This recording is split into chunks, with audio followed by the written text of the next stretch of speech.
এটা কিন্তু ঋত্বিক রোশনের ফ্যানদের কাছে একটা বড় হতাশার কারণ হতে পারে যে ফাইটার মুভি প্রায় ফ্লপই হয়ে গেছে বলতে পারেন। কারণ ফাইটার যেরকম কালেকশন করছে তাতে কিন্তু খুব বেশি দূর যেতে পারবে না। টাইগার থ্রিতেও যেরকম কালেকশনটা যেরকম হয়েছিল, শুরুতে খুব হাইপ হয়েছিল, তারপর একদম ডাউনফল করে যায়। এই ফাইটার মুভির ক্ষেত্রেও সেটা হচ্ছে, এবং টাইগার থ্রিতে তবুও একটু সময় নিয়েছিল ডাউনফল করতে, ফাইটার কিন্তু ধুম করে পড়ে গেল। সোমবার দিন একটা অ্যাসিড টেস্ট থাকে, সেদিনকে নর্মালি পড়ে, কিন্তু এতটা পড়বে আশা করা যায় না। রবিবার থেকে সোমবার দিন অ্যারাউন্ড 72% ডাউনফল করেছে। আমি গতকালকে প্রেডিকশন করেছিলাম 8 থেকে 9 কোটি টাকা কালেকশন করতে পারে, গতকালকে 8 কোটি টাকা কালেকশন করেছে। ভেবে দেখুন, ঋত্বিক রোশন এবং সিদ্ধার্থ আনন্দের সিনেমা, ঋত্বিক রোশন 2 বছর পর বড় পর্দায় আসছে, তবুও সেই সিনেমা পঞ্চম দিনেই মাত্র 8 কোটি টাকা কালেকশন করছে। কি লেভেলে ডাউনফল, মানে লোক প্রায় পছন্দই করছে না। তবে আজকে কিন্তু একটা ভালো দিক আছে, সেটা হচ্ছে গতকালকে যে অ্যাডভান্স বুকিং ছিল 1,75,00,000 টাকা, তার থেকে আজকে অ্যাডভান্স বুকিংটা কিছুটা বেশি, 1,87,00,000 টাকা আজকে অ্যাডভান্স বুকিং, এবং মোটামুটি একটা ডিসেন্ট চলছে। গতকালকের মতনই আজকে প্রায় কালেকশন করবে। অকুপেন্সি একটু কিছুটা কম গতকালকের থেকে, আজকে একটু অকুপেন্সিটা কম। তো আজকে আমার যা প্রেডিকশন আছে, এই ফাইটার অ্যারাউন্ড 7 কোটি টাকার মতন আজকে কালেকশন করবে। তো আজকে 7 কোটি টাকা ধরলে 6 নম্বর দিনের শেষে 133 কোটি টাকা নেট ইন্ডিয়া থেকে কালেকশন করবে।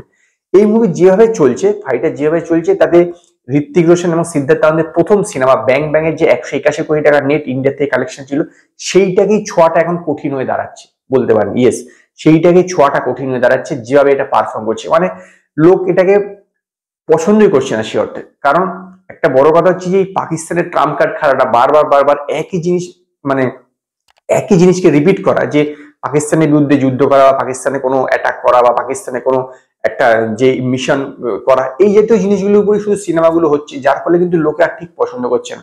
কারণ একই জিনিস বারবার রিপিট হয়ে যাচ্ছে। সেইটাই আমার মনে হয় এই ফাইটার মুভির এই আন্ডার পারফর্ম করা একটা বড় কারণ। তো আজকে কিন্তু অকুপেন্সি গতকালকের থেকে কিছুটা কম। আজকে অকুপেন্সি হচ্ছে হিন্দি 2D ভার্সনে অ্যারাউন্ড আপনার 10% মতন আজকে অকুপেন্সি আছে।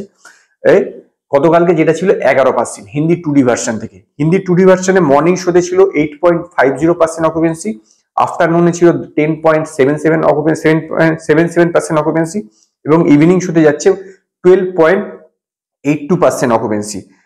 মুম্বাইয়ের overall occupancy 12%, national Delhi NCR এ 11%, পুনেতে 9%, ব্যাঙ্গালোরে 14%, হায়দ্রাবাদে 14%, কলকাতাতে 10%, আহমেদাবাদে 8%, চেন্নাইতে 26%, সুরাটে 6%, জয়পুরে মানে 11%। এরকম যাচ্ছে হচ্ছে হিন্দি 2D ভার্সন। এর পাশাপাশি 3D ভার্সনের ক্ষেত্রে, 3D ভার্সনে কিন্তু গতকালকের থেকে আজকে প্রায় 1% অকুপেন্সি কম। গতকালকেও ছিল 11%, আজকে হচ্ছে 10.50% মতো অকুপেন্সি যাচ্ছে ওভারঅল 3D ভার্সনের কথা বলছি। এবং 3D মর্নিং শো ছিল 10.24% অকুপেন্সি, আফটারনুনে 9%, এবং ইভিনিং শোতে 12%।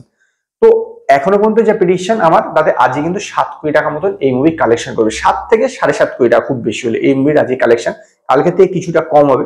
তবে দেখা যাক যে এই movie ultimately life time collection কোন জায়গায় শেষ করে। তো আমার যা প্রেডিকশন, এই মুভি অ্যারাউন্ড 170 কোটি টাকার আশেপাশে কালেকশন করবে লাইফ টাইম।